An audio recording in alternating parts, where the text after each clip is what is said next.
Olá, meninos, bom dia. Nosso papelzinho aqui está todo riscado, por quê? Porque eu tava terminando de gravar o outro vídeo, aí eu vi que tava gravando de cabeça para baixo. Aí eu vou começar tudo de novo, viu? Tô penando com essa história de tentar gravar vídeo, viu? Muito mais fácil estar aí com vocês na sala, escrevendo no quadro. Que saudade que eu tô do giz. Saudade de vocês, viu, meninos? Mas vamos unir nossa fé em Deus, porque com certeza, muito em breve nós estaremos juntos. Viu? Então vamos lá, né? Vou começar tudo de novo, né? Fazer o quê, né? Então, pessoal, dando continuidade, a gente vai ver agora sobre a raiz ou zero da função quadrática. Eu acredito que isso não é um assunto novo para vocês, já estudaram isso em outros momentos, tá? Mas vamos dar uma recapitulada e vamos tentar aprofundar um pouco mais esse conhecimento, tá bom? Raiz ou zero da função. Como na função do primeiro grau, raiz representa o quê? O valor do x quando o y é igual a zero. Então, quer dizer o quê? Eu vou pegar a função do segundo grau, que é representada por y igual a x ao quadrado mais bx mais c, e vou falar que o y é zero. Nada mais é do que eu igualar essa função a zero. Quero descobrir qual que é o valor de x quando o y é zero. Aí, o que acontece? Isso aqui é uma função polinomial, né? Polinomial do segundo grau. E o grau do polinômio, ele me informa a quantidade de raízes que esse polinômio vai ter, ou seja, ele me informa a quantidade de valores que o x vai ter, tá? Então, no caso, como ela é uma função do segundo grau, implica que eu vou ter que ter dois valores de x. Então, eu vou descobrir um valor de x' e x, duas linhas, né? Todos esses dois valores vai ser o quê?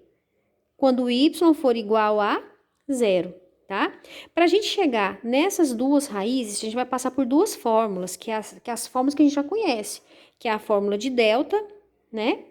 Quem que é o delta? B ao quadrado menos 4ac. E a fórmula de Bhaskara, que também já é conhecida. Menos b mais ou menos raiz de delta dividido por 2a.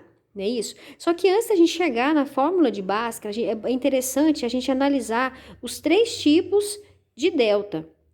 O primeiro, delta maior do que zero. Delta positivo, né? Maior do que zero, ó, tá na frente do zero, para frente, ó, o sinalzinho, para frente. Se eu pensar como uma setinha, tá apontando para o lado positivo. Delta igual a zero e delta menor do que zero. Toda vez que eu calcular o delta e descobrir um número positivo, qualquer número, independente de ter raiz exata ou não, mas que ele for um número positivo, eu já sei que essa função vai ter duas raízes. Eu vou ter um valor de x' diferente de x, duas linhas, tá? Então, no caso, esses dois valores, eles vão representar pares ordenados, eles serão pontos. E a raiz é o lugar que cruza o eixo do x. Então, em qualquer função, o lugar que passou no eixo do x é a raiz, tá? Então, no caso, delta positivo, eu vou ter x' diferente de x, duas linhas. Eu vou ter dois lugares no eixo dos x. Quando o A for positivo, quando o A for negativo. Então, aqui eu tenho que A é menor do que zero e delta é maior do que zero, porque eu tenho duas raízes. Aqui eu tenho A maior do que zero, porque a parábola está para cima, e delta também maior do que zero, porque eu tenho duas raízes, tá? Depois a gente vai fazer um exercício sobre isso. Quando o delta for igual a zero, ele não é nem positivo e nem negativo, ele é igual a zero. O que vai acontecer? Eu vou ter uma raiz só. Aí, mas me pergunto, professor, mas você disse que toda vez que a função é do segundo grau, tem que ter duas raízes. De fato, eu tenho que ter duas. Só que aqui eu vou ter uma raiz e vou pensar que são duas. X' vai ser igual a x, duas linhas. Então, o que vai acontecer? O gráfico, ele não vai poder cruzar o eixo do x, ele não vai poder passar o eixo do x, como aqui, ó, porque se passar, ele tem que ter um valor para voltar, não tem? Nesse caso aqui eu não tenho, eu tenho um número só, que é a raiz. Então, o que vai acontecer? A parábola, ela vai só tocar no eixo do x. Ela vai só tangenciar o eixo do x, tá?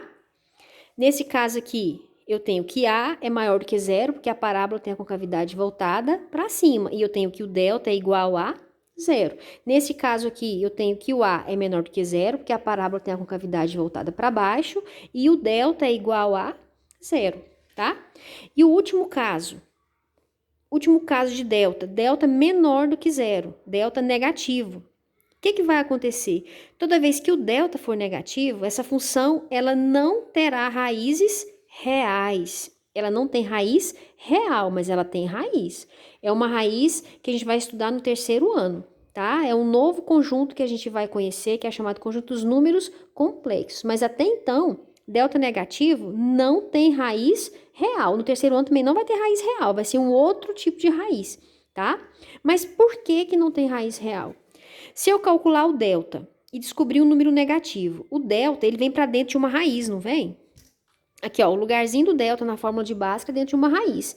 E existe, é definido no campo dos números reais, raiz de número negativo? Não é definido, porque eu poderia até pensar aqui, ó, no exemplo que eu tinha feito no outro vídeo. Raiz quadrada de menos 4 é igual a menos 2? Não. Se eu pegar menos 2 e multiplicar por menos 2, nunca vai dar menos 4.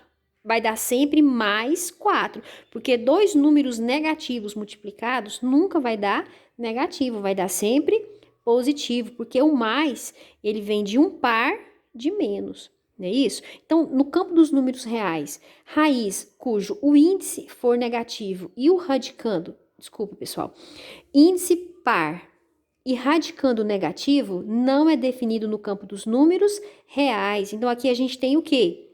Que A é maior do que zero, porque a parábola está voltada para cima, e A é menor do que zero, porque, desculpa, A é maior do que zero, tá certo? E delta é menor do que zero, porque eu não tenho raiz real. Nesse caso aqui, eu tenho que o A é menor do que zero e o delta também é menor do que zero.